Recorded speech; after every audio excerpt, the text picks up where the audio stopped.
Absolutely. Love that. Love that. All right. I got one here from our guy, Douglas Dubois. Douglas says, I've been hearing some say, I don't know who those are, but he says, I've been hearing some say Din and Grogu have been sidelined while the world building is going on rather than involving their growth in those beats. I'm not sure I agree. Thoughts? I'll just start here real quick. I understand the feeling. I even joked on the show, while they're out going chasing Ragnar and trying to save Ragnar, that there was a moment where I kind of almost forgot Din was in it, even though he had a giant part in that rescue. It's one of those things where I understand the spirit of the criticism.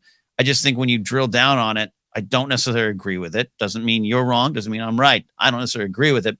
But also, I think they were honest going into the season, them being the creators and even the cast going, this season's going to be bigger. And I think the show needed that, because if this was just the third season of Lone Wolf and Cub going around on these missions to get back IG-11's memories, and a character showed up and Bo-Katan was just kind of there and everything, I think you would have seen the criticism of, it's getting stale.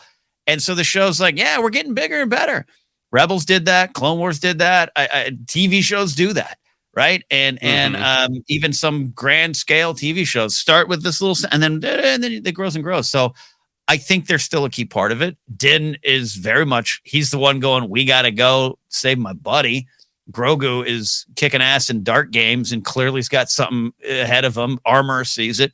I think it's all there. And let's not forget, Bo-Katan might be a new kind of chosen one, according to Mythosaurs and the Armorer, but that she can't do much for that. What Din has the Darksaber. So we got a confrontation or something going on there. And in a season that is very much about what is the way for the Mandalorians, and maybe even us, or definitely also the New Republic, they're at the very much at the center of that there too, even though they're part of an ensemble at this point in a show called The Mandalorian. You had a great point, and I'll pitch it to you here, but of like, yeah, Din has made some choices going into this season, and he's kind of sitting around in those choices.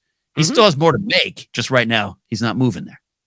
Yeah, I would agree. I think when on the Q's episode that we released actually today, Friday, March 31st, we had a great question about kind of what is the third season of Mandalorian about, and I was interested in kind of breaking down. There's the plot, and then there's the thematic ideas, and I think as a plot engine, in terms of what happens next, yeah, I think Din and Grogu aren't actively moving the plot forward as much, but I think they're absolutely central in the big ideas.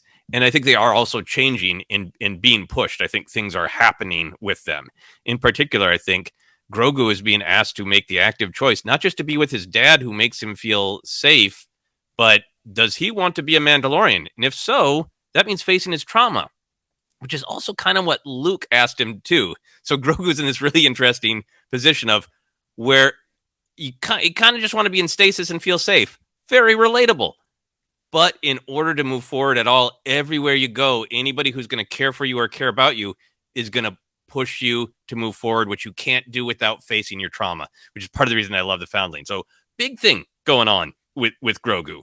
I think with Din also, I think Din has the illusion that he has kind of found stasis of, this is what I want. I want to be with my family. I've got my kid. Hey, now I'm even stepping into this leadership role. I took the talking hammer and I didn't just convince people to go kick ass with me. I suggested moving to Navarro, and that what we should value is whether our children can play in the sunlight. I don't think Din is fully aware of how much of an agent of change he is being. And I think he hasn't reckoned with the possibility that the community he lives in is only open to change up to a point. So I understand somebody just kind of sitting down and watching it and going, this isn't directly about Din and Grogu. I'm not watching them actively make choices. They aren't necessarily the beginning and the middle and the end of every episode in terms of the plot. But in terms of the themes, I think by the time this season's done, these journeys are going to bring them to these big, amazing moments that we talk about. And looking back, we're not going to care that they were, how centered they were in the plot, because in the ideas, they're dead center. Yeah, absolutely. It's also not done yet. It's a fast moving season. They always are. 8 episodes. You know, sometimes I wish they were old sitcom style 24 episodes on network television, but we're moving fast. And I think at the end, they'll be at the center of the show called The Mandalorian. Yeah, because they are now. But yeah, they are. And yeah. Anyway, all right.